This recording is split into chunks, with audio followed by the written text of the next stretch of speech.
नमस्कार बच्चों, कैसे हैं आप सब लोग? बढ़िया, गुड। अच्छे बने रहिए, हमारे चैनल के साथ जुड़े रहिए, देखते रहिए हमारा channel Vaghel sir YouTube chemistry channel आपका बहुत बहुत स्वागत करता है। हमारे चैनल को देखें, लाइक शेयर सब्सक्राइब करें और कमेंट करें। हमारे चैनल को देखें, लाइक शेयर सब्सक्राइब और कमेंट करें। तो आज हम आपको जो है डी एवं एफ ब्लॉक तत्वों के कुछ गुणधर्म बताएंगे। पीछे वाली वीडियो में हमने आपको डी और एफ ब्लॉक तत्वों के गुणधर्म बताए थे, तो वो गुणधर्म उसमें कुछ रह गए। वो गुणधर्म कौन कौन से हैं? रंगीन आयनों का बनना।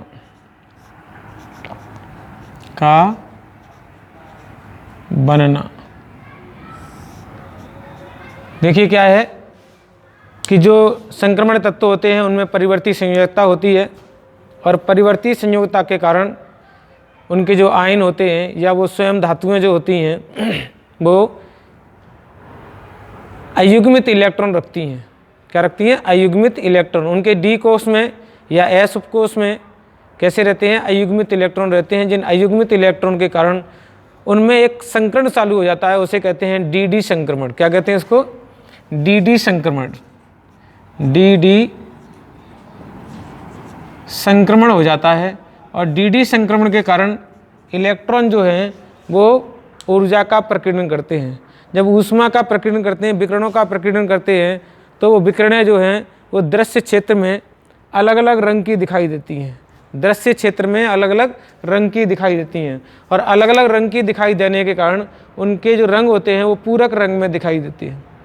आपको तो केवल यहाँ पर इतनी बात याद करनी है कि इनमें रंगीनता का गुणधर्म कैसे पाया जाता है और क्यों पाया जाता है।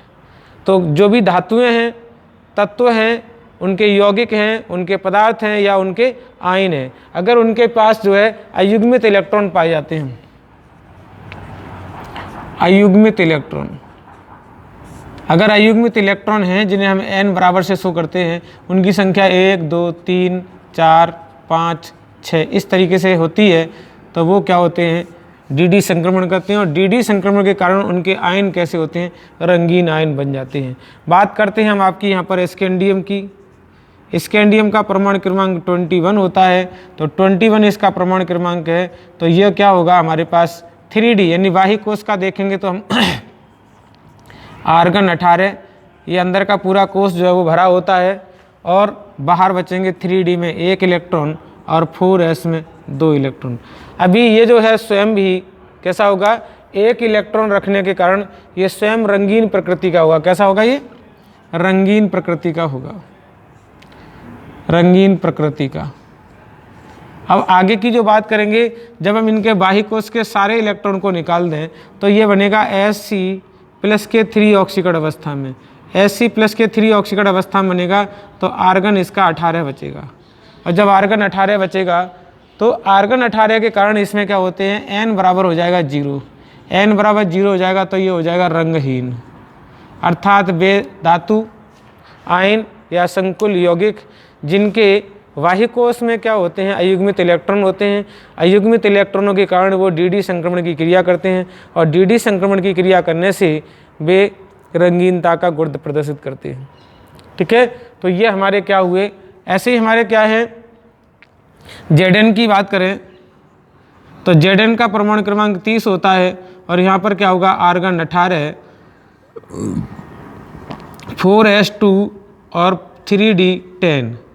अब यहाँ पर 4s2 भी कंप्लीट होता है, पेयर्ड होता है, और 3d भी पूरा कंप्लीट होता है, अर्थात n बराबर यहाँ क्या होंगे? 0 होंगे। तो ये कैसा होगा? रंगहीन होगा। अब हमने क्या किया? इसका आयन लिया, तो आयन क्या होगा? Zn2+ आयन होगा। तो Zn2+ का मतलब है आर्गन 18, और आर्गन 18 का मतलब है 4s में तो 0 इलेक्ट्रॉन हो जाएंगे, और 3d में कितने रह जाएंगे? 10, जो कैसे हैं? पेयर्ड हैं। कैसे हैं? पेयर्ड इलेक्ट्रॉन है।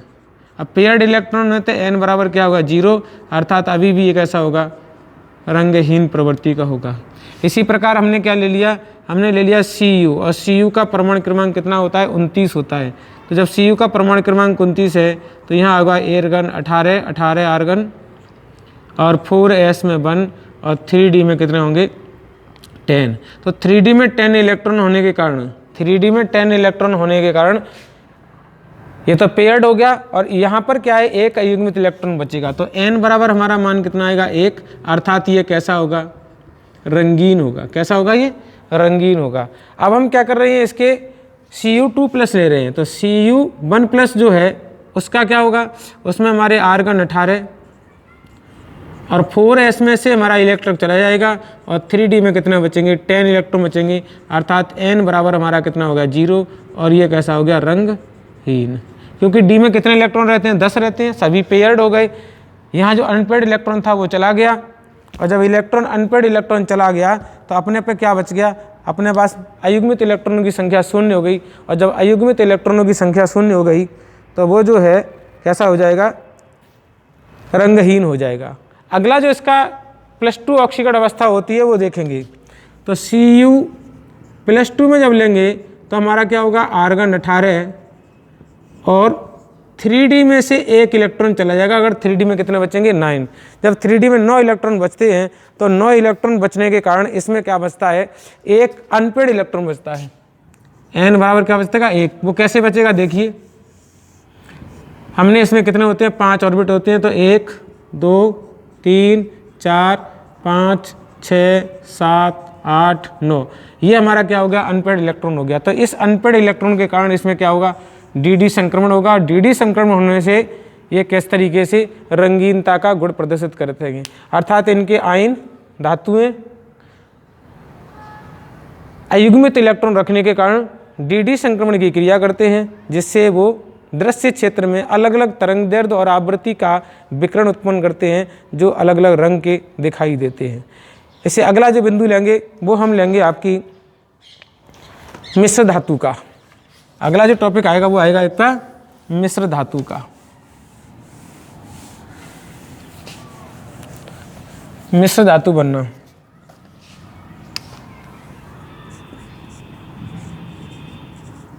मिश्र धातु का बनना। अब देखिए मिश्र धातुएं कैसे बनाते हैं। मिश्र धातुओं का मतलब है कि जब डी ब्लॉक तत्वों के, किसी भी डी ब्लॉक तत्व का जब कॉम्बिनेशन चल रहा होगा, अर्थात निबिड़ संकुलन चलता है, क्या हो गया? इसमें निबिड़ संकुलन चलता है। तो निबिड़ संकुलन के चलने पर इनके अंदर क्या है कि दूसरे परमाणु के कोई भी कण इसमें संयोजित हो सकते हैं। जब दूसरे परमाणु के कोई भी कण इसमें संयोजित हो जाएंगे तो यह जो है वो मिश्र धातु के रूप में माना जाएगा। ये हमारा एक ही धातु का निबिड़ संकुलन चल रहा है, तो इसमें क्या हो गया? कोई दूसरी धातु आके फंस गई, कोई दूसरी धातु यहाँ पर हमारी कोई तीसरी धातु आके फंस गई, कोई दूसरी धातु आके फंस गई, कोई तीसरी धातु आके फंस गई। इस तरीके से किसी भी प्रकार की कोई भी अलग अलग धातुएं भी आ सकती हैं। तो जब अलग अलग धातुएं इस तरीके की आ जाएंगी तो इसमें क्या हो गया? ये निबिड़ संकुलन के समय अलग अलग प्रकार की धातुएं मिश्रित हो गई। तो जो अलग अलग प्रकार की धातुएं मिश्रित हो जाती हैं तो उन धातुओं को ही हम क्या कहते हैं? मिश्र धातु कहते हैं। इसका कारण क्या है? ये क्यों होती हैं? क्योंकि जब निबिड़ संकुलन चल रहा होता है तो जो डी ब्लॉक तत्व होते हैं उन डी ब्लॉक तत्वों के परमाणुओं के आकार जो है वो लगभग समान है, क्योंकि इनकी परमाणुओं के आकार कैसे हैं? लगभग समान है। तो जब एक परमाणु का निबिड़ संकुलन चल रहा होता है तो उसमें दूसरे परमाणु की इम्प्योरिटी मिला दी जाएगी, तो वो परमाणु भी उसके साथ में संयोजित हो जाते हैं। तो संयोजित हो जाने से क्या होगा? इनके अंदर जो बॉन्डिंग प्रॉपर्टीज हो जाती है वो हार्ड हो जाती है, बढ़ जाती है। तो जब बॉन्डिंग प्रॉपर्टी बढ़ जाएगी तो इनके कठोरता, गलनांक, क्वथनांक ये कैसे हो जाएंगे? तनन सामर्थ्य, शक्ति, पावर, ये सब कुछ इसमें बढ़ जाते हैं। इसका मतलब है कि जो हमारी मिश्र धातुएं हैं वो सामान्य धातु से उच्च गलनांक, उच्च कठोरता वाली, उच्च क्वथनांक की, उच्च सामर्थ्य वाली हो जाती हैं। इसलिए हम इनका क्या बनाते हैं? मिश्र धातु बनाते हैं। तो मिश्र धातुएं और किस किस के साथ बनेंगी? जिन परमाणुओं के आकार में त्रिज्या में, परमाणु त्रिज्या में 15% का अंतर होता है, अर्थात एक धातु, ये हमने कोई ए धातु ले ली, ये हमने बी ले ली, ये हमारी ए आ गई, ये हमारी फिर आ गई, ये बी आ गई, ये बी आ गई, ये सी आ गई, ए आ गई, ये सी, ये बी धातु आ गई। अब क्या है, ए और बी धातु के बीच में अंतराल जो है वो 15% का होना चाहिए।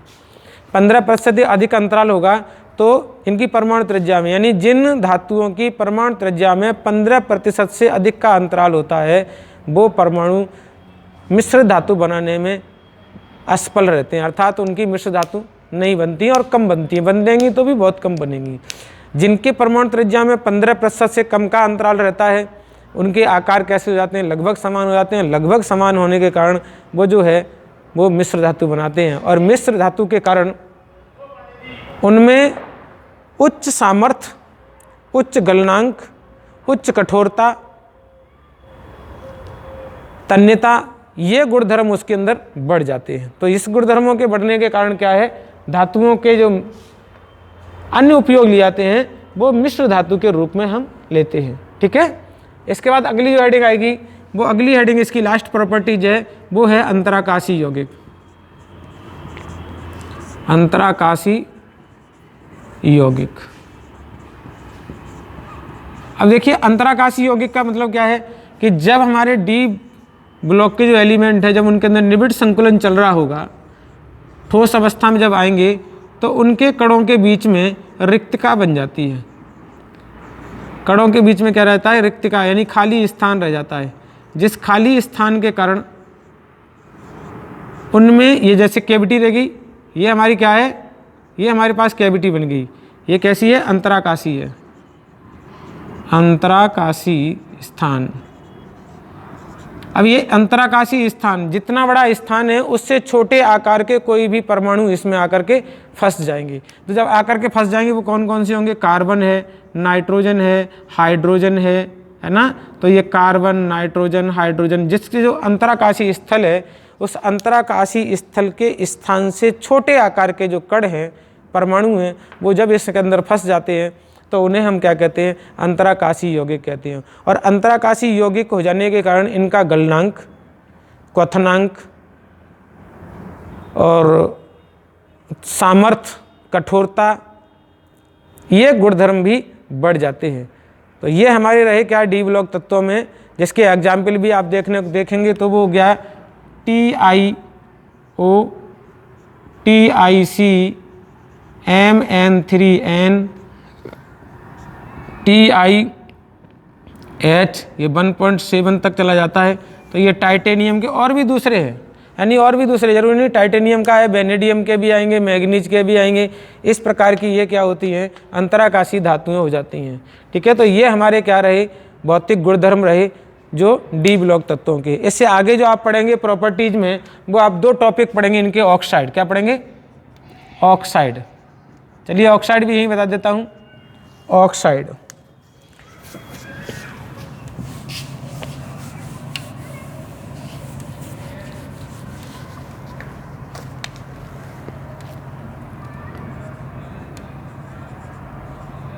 संक्रमण धातु के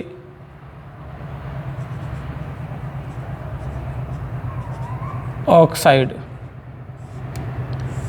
तो संक्रमण धातु के ऑक्साइड में क्या है कि हमारे जो पास M, मैंने कोई धातु ले ली और M धातु में यहाँ ले लिया हमने X, और ये हमारा क्या है ऑक्साइड, यहाँ क्या ले लिया Y। अर्थात X और Y क्या है, इनका अनुपात है, ऑक्सीकरण संख्याओं का अनुपात। तो जो हमारे ऑक्साइड होते हैं, संक्रमण धातुओं के ऑक्साइड, वो अलग अलग ऑक्सीकरण अवस्था के पाए जाते हैं, क्योंकि यहाँ पर ऑक्सीजन की जो इलेक्ट्रोनेगेटिविटी होती है वो ज़्यादा होती है। जब ऑक्सीजन की इलेक्ट्रोनेगेटिविटी ज़्यादा है तो ये अलग अलग ऑक्सीकरण अवस्था के ऑक्साइड प्रदर्शित करेंगे, क्योंकि इनके बाह्य कोश से इलेक्ट्रॉनों के क्या कर लेते हैं, उत्सर्जित कर लेते हैं। तो हम देख रहे हैं यहाँ पर क्या होता है, वैसे तो विशेषकर ये है कि जो तत्व जिस वर्ग का है उसी वर्ग की संख्या के आधार पर उनके ऑक्साइड पाए जाते हैं। जैसे हमने क्या ले लिया, Sc जो है स्कैंडियम, वो 3rd वर्ग का एलिमेंट है। जो 3rd वर्ग का एलिमेंट है तो इसकी ऑक्सीकरण संख्या कितनी हो जाएगी, 3, Fe2 और O3, यानी ये जो है +3 ऑक्सीकरण अवस्था का ऑक्साइड स्थायित्व में रहता है। ऐसे ही क्या है, टाइटेनियम जो है वो टाइटेनियम 4थे वर्ग का एलिमेंट है। कितने का है, फोर्थ वर्ग का एलिमेंट है। जब फोर्थ वर्ग का एलिमेंट है तो TiO2 बनाएगा।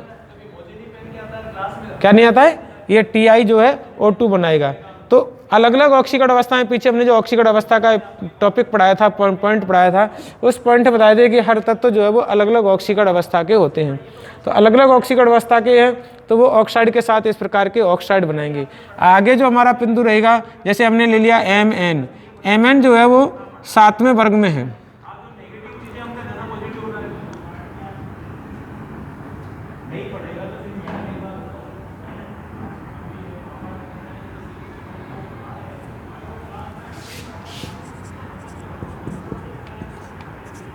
सातवें वर्ग में आएगा, ठीक है।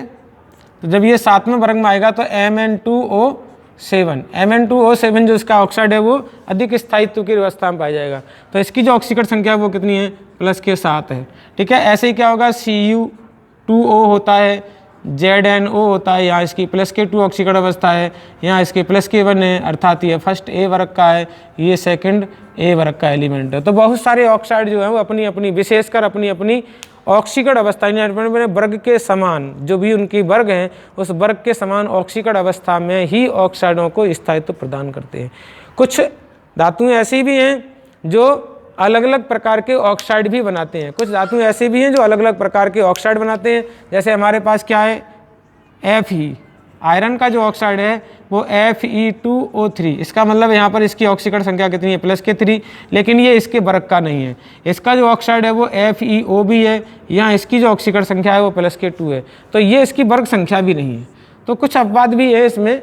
तो अलग अलग ऑक्सीकरण अवस्था होने के कारण ये अलग अलग प्रकार के ऑक्साइड भी बनाते हैं, और ऑक्साइड भी क्या नाम है, धनायन भी बनाते हैं। जो ऑक्साइड हैं वो धनायन प्रकृति के भी बनाते हैं।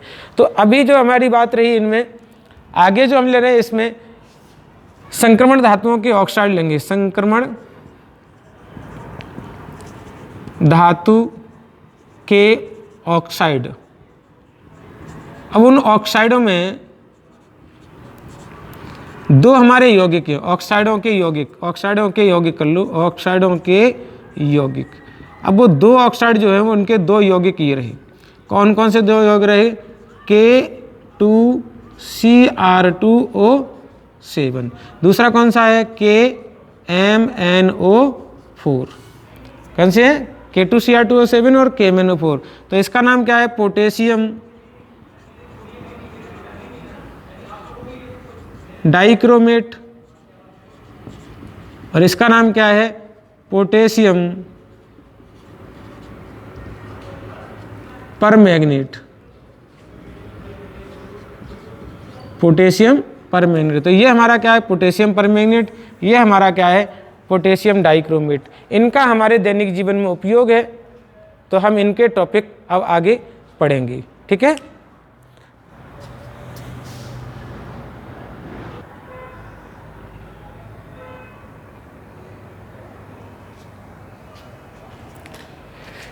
तो देखिए ये क्या है? K2Cr2 के बनाने की विधि। तो K2Cr2 में ये जो हमारा है अयस्क है, ये आयरन का और क्रोमियम का अयस्क है। इस अयस्क को हम क्या कहते हैं? क्रोमाइट अयस्क। क्या है हमारा ये? क्रोमाइट अयस्क। अब देखिए यहाँ क्या है, इसको कैसे बनाते हैं।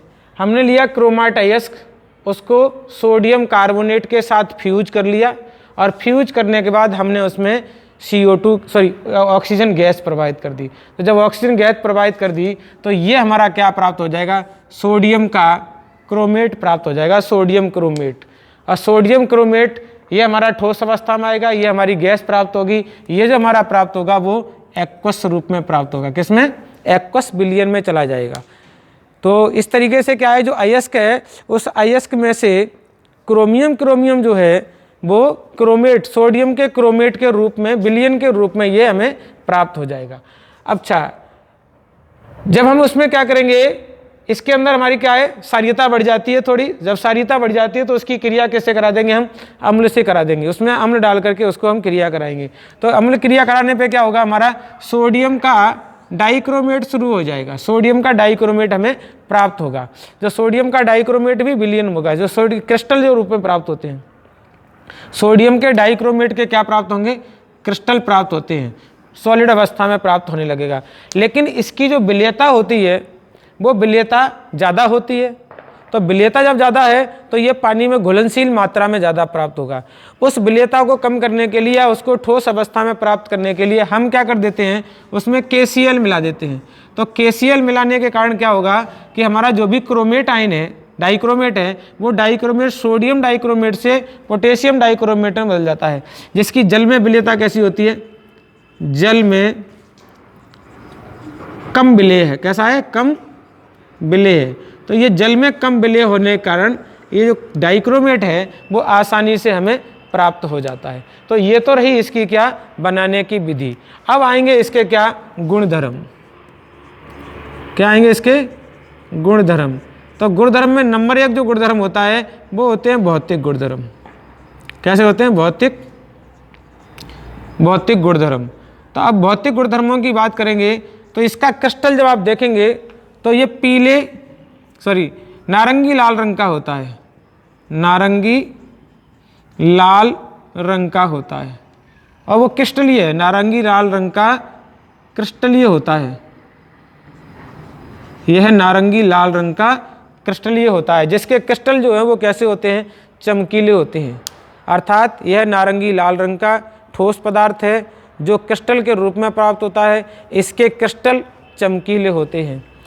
दूसरा क्या है हमारा, एक तो ये हो गया, तीसरा चमकीले होते हैं। क्रिस्टल कैसे होते हैं, दूसरा हमने क्या ले लिया, क्रिस्टल चमकीले होते हैं, क्रिस्टल चमकीले होते हैं, चमकीले होते हैं। तीसरा कौन से लेंगे, यह है ठंडे जल में अल्प विलेय है। कैसे, ठंडे जल में अल्प विलेय, अल्प विलेय है। चौथा कौन सा है, यह गर्म जल में विलेय है, यह गर्म जल में विलेय है।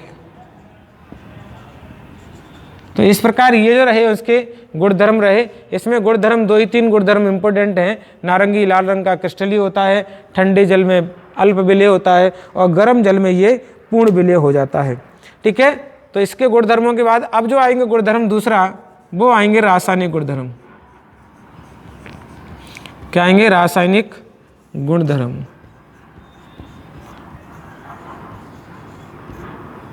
अब जो हम चलेंगे, क्योंकि हमारे जो उपयोग है इसके दैनिक जीवन में, वो रासायनिक गुणधर्मों के ऊपर इसका अधिक उपयोग है। तो रासायनिक गुणधर्म में सबसे पहले हमारा आता है ताप का प्रभाव। किसका, ताप का प्रभाव। अब देखिए इसका क्या है, जब हम इसको ताप पर गर्म करते हैं तो ये टूट जाता है। क्या हो जाता है, ये विघटित हो जाता है। गर्म करने पर ये विघटित हो जाएगा और आपका क्या देगा, देखिए हमने रिएक्शन लिख ली इसकी, K2Cr2O7। इसको क्या कर दिया हमने, हीट कर दिया। जब हीट करेंगे तो हमें क्या मिलेगा, K2Cr2O4 मिलेगा प्लस, अब देखिए यहाँ पर ये जो डेरिवेटिव हमारा वो, और हमारे पास ये जो डेरिवेटिव प्राप्त हुआ ये वाला, ये दोनों डेरिवेटिव एक ही प्रकार के हैं। लेकिन वहाँ पर जो है वो सोडियम का डेरिवेटिव है, नीचे जो हमारा है वो पोटेशियम का डेरिवेटिव है। और हमें क्या मिलेगा, Cr2O3 मिलेगा प्लस ये क्या देगा हमें, ऑक्सीजन और प्राप्त होगी। तो अब रिएक्शन को बैलेंस कर लेते हैं हम।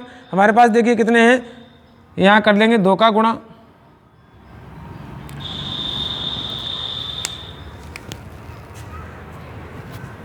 चार का गुणा कर दिया हमें ये 4 प्राप्त हो जाएंगे, यहाँ हमें 2 प्राप्त हो जाएंगे, और बाकी की ऑक्सीजन कितने की, 4 सत्ते 28, 28 में 4 चौक 16 और 6, 16 6 कितने हो गए, 22, 22 22 22 28 3 हमें ऑक्सीजन प्राप्त होंगे किसके, O2 के। तो ये जो है डेरिवेटिव वो ताप के द्वारा क्या हो जाती है, ताप के द्वारा ये जो पदार्थ है वो अपघटित हो जाता है। ठीक है, तो ये ताप के द्वारा हमारा पदार्थ। अब देखिए यहाँ जो ये पदार्थ था वो नारंगी लाल रंग का था, नारंगी लाल रंग का, लेकिन ये कैसा हो जाएगा, पीले हरे रंग का, पीले रंग का, कैसा होगा, पीले रंग का क्रिस्टल प्राप्त होगा। तो ये हमारा गुणधर्म रहा। आगे के जो गुणधर्म हैं वो आगे देखेंगे अभी।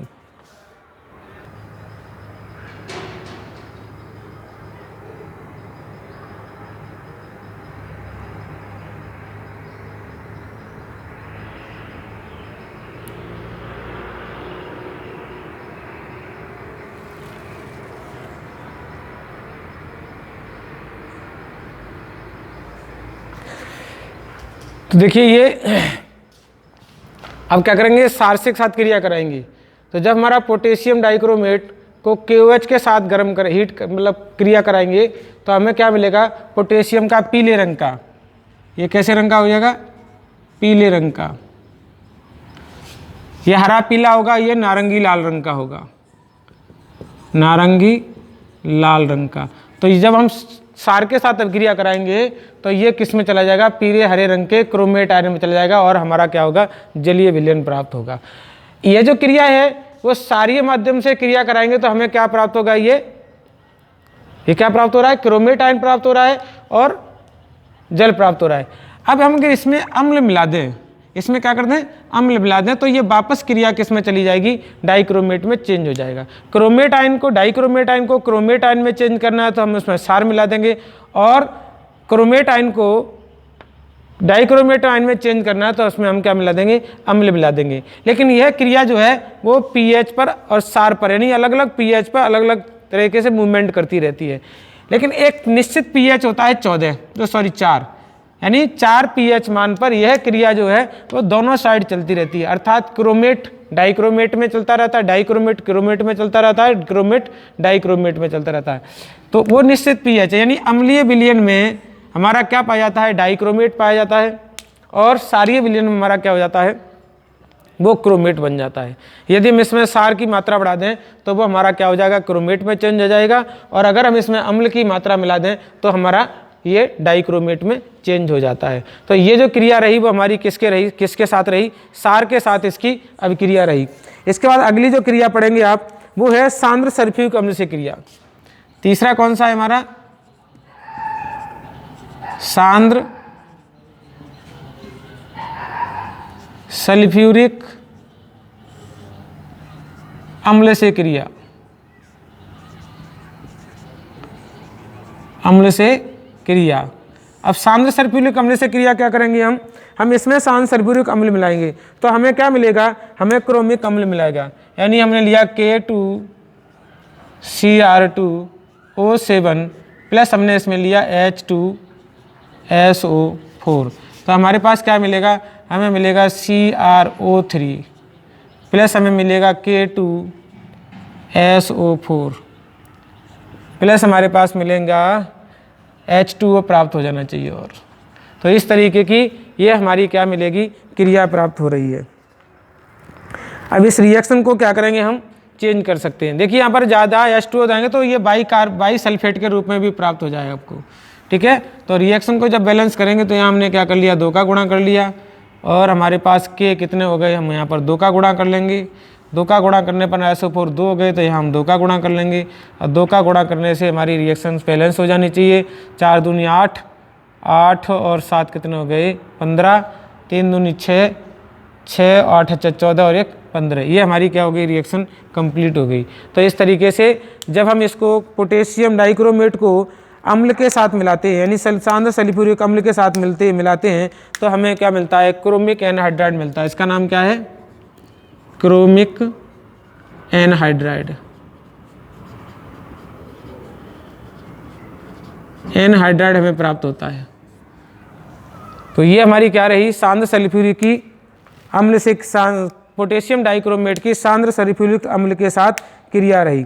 आगे हमारी ये जो क्रिया है वो 2 प्रकार से होती है। ये तो हमारा क्या होगा, सांद्र और ठंडा हो गया। क्या लिया हम, सांद्र, और ये हमने ले लिया सांद्र, और ये ठंडा कंडीशन में। तो ये हमारी एक कंडीशन ये रही। दूसरी हमारी कंडीशन क्या है, सांद्र H2SO4 व गर्म।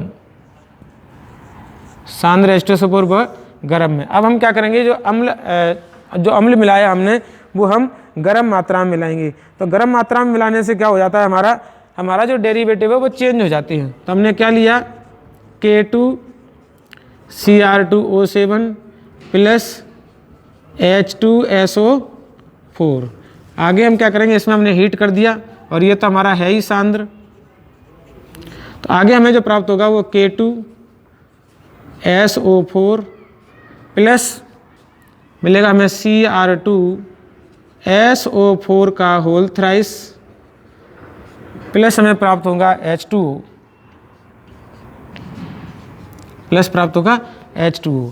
अब रिएक्शन को बैलेंस करने के लिए देख रहे हैं हमारे पास क्या है, क्रोमियम 2 रहे, K2 2 हो गए, SO4 हमारे पास कितने प्राप्त हुए, 2 और 1 3 और 1 4, यानी हमारे यहाँ 3 और 1 4। तो हम यहाँ क्या करेंगे, 4 का गुणा कर देंगे। जब 4 का गुणा करेंगे तो हमारे पास H2O कितने, हाइड्रोजन कितने हो गए 8 करने के लिए हमें यहाँ 4 का गुणा कर लेना पड़ेगा। तो इस तरीके से हमारी रिएक्शन बैलेंस हो जानी चाहिए। 7 4 चौक 16, 16 और 7 कितने हो गए आपके 23। तो यहाँ क्या हो गए 4 तिया 12, 12 और 4 कितने हो गए 16, 16 और 4 कितने हो गए, सॉरी यहाँ ऑक्सीजन और प्राप्त होंगे। आपको क्या मिलेगा, आपको 3 मॉलिक्यूल O2 के और प्राप्त होंगे।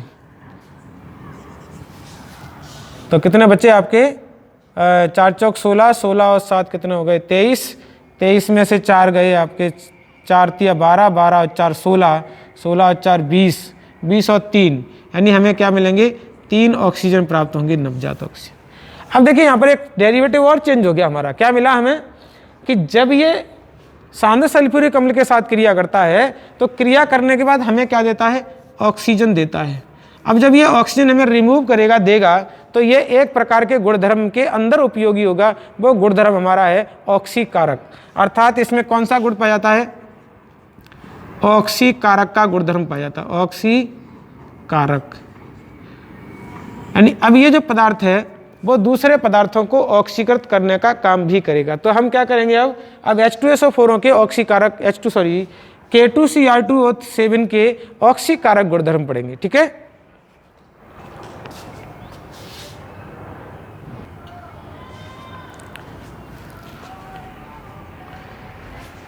तो देखिए ऑक्सीकारक गुणधर्म में क्या देखेंगे हम, पोटेशियम आयोडाइड का आयोडीन में ऑक्सीकरण। अब ऑक्सीकरण के लिए हमारी जो ये रिएक्शन है वो मेन रिएक्शन होगी। इस रिएक्शन में हम कोई चेंज नहीं करेंगे क्योंकि ये रिएक्शन हमारी सदा के लिए रिएक्शन काम आएगी। तो हमने क्या किया, हमने यहाँ लिया KI और क्रिया किसके, अम्लीय माध्यम में ये क्रिया कराई जाएगी।